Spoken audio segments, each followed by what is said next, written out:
Okay, hello everybody. Welcome to Korean Atlanta Mentorship. In this video, I'm going to talk about why there are so many people who just do not take action in our society. And it's not necessarily their fault. It's more about the environment. And we live in an environment of information overload. And believe it or not, this is actually discussed a lot back in the 80s and 90s. There was a professor who passed away in 2003, NYU professor named Neil Postman, who wrote a series of great books back in the 80s and 90s about our technological society, information overload. You could look him up on YouTube. It's Neil Postman. And one of the things I remember is I watched a video about him, and he criticized like the dawning of the internet. And I think this was in the early 90s. And one of the things he talked about was like, what does it mean for society? Because no, like this was back before Amazon had even existed. But it's like, what does this mean for society if we could just go shopping online? And what does this mean as a member of a community? Because one of the things that's really important to is to understand that you are part of a group, right? It's very deep and thoughtful, right? Now, back to the topic of the video here is if you're an entrepreneur or you're kind of trying to start a business, or even a rental property business, right? You need to make sales. Okay, you need tenants who are going to give you money and therefore will give you sales, right? But any business is going to have to make sales in order for it to survive, or else it's not a business. And one of the things that people do is that they info overload their prospects. And, I think this is a great stock photo here of a woman who's just like tuned out because there's all these things presented to her. And I think one of the things that your salespeople might do, which is not a good idea, is show you talk about every single product feature rather than two or three main points. And I kind of discussed this as a difference between like the In and Out menu and the McDonald's menu. Now, it doesn't mean that you can't be successful if you throw every single info point to the consumer or your prospect, but you're more likely to have a hardcore fan base and you won't have to work as hard if you're able to kind of filter and dial down the main points, right? And so I'm just going to go over this article here about how information overload is killing your sales. And one of the things I want to mention is that it's a fine balancing act, right? So you don't want to. I think what happens with a lot of people is that they want to seem credible, and they have it in their mind. Well, the more information I present, the more credible I am, and it doesn't. It just actually frustrates your prospect, right? So let's go ahead and read this article here. Info overload is killing your sales. Robin Treasure. And so she says, have you ever caught yourself listing a dozen products to your prospect, hoping one of them sticks? Have you ever tried to convince someone of a product's value by listing all the ingredients or features? This amounts to info overload and isn't going to help you or your customer. In fact, it's killing your sales. Don't get me wrong, you have great intentions.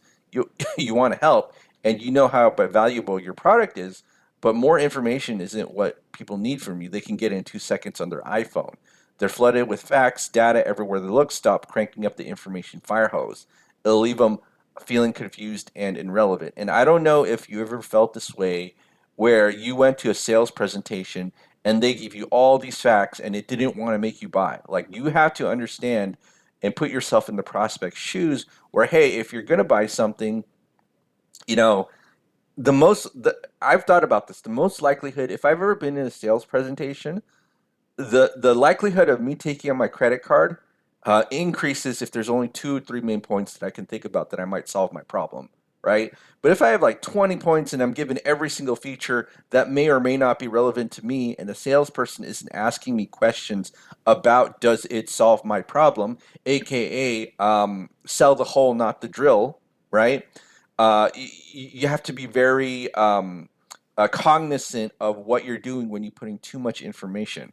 And it says because you're putting your product in the spotlight instead of them. And this is very important. You have to make your consumer the star of the presentation of how it will help them rather than the product itself. And I think too many people talk about the product rather than helping their consumer, right? So generally speaking, your customers are overwhelmed, short of time, want to be listened and understood. Notice how lack of information isn't on that list, right?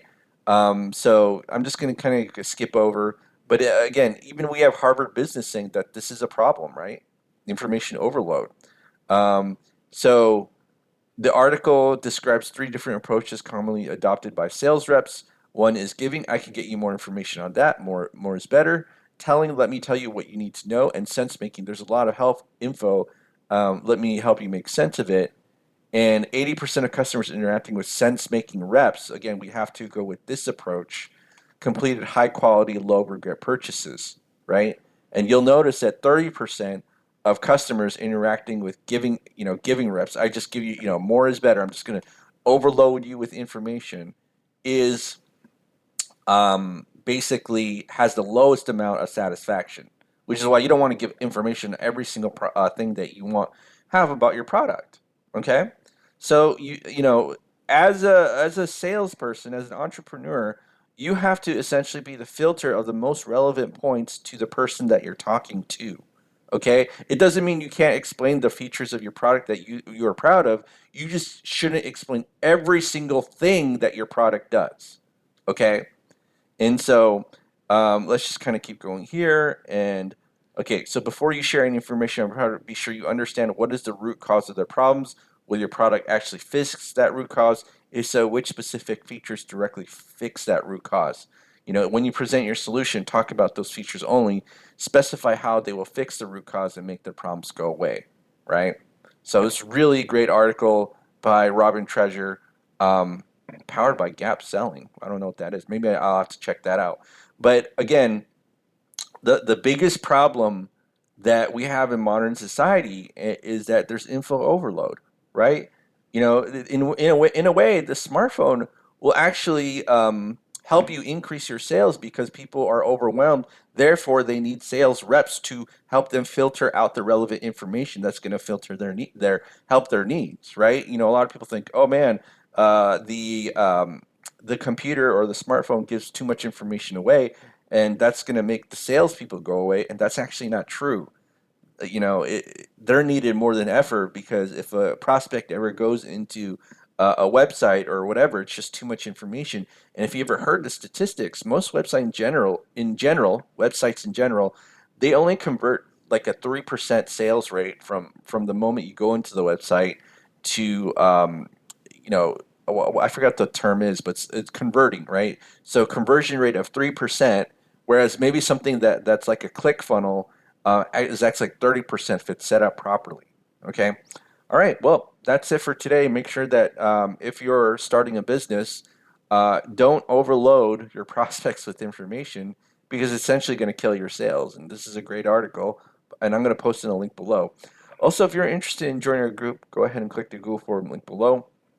And when you click the Google form link, it'll ask you for your information. We'll get on one-on-one Zoom call. Here's the thing: we learn about financial literacy, real estate investing, and probably some other stuff I can't think of because I don't want to overload you with information. Anyways, all right, have a great day, and we'll speak next time.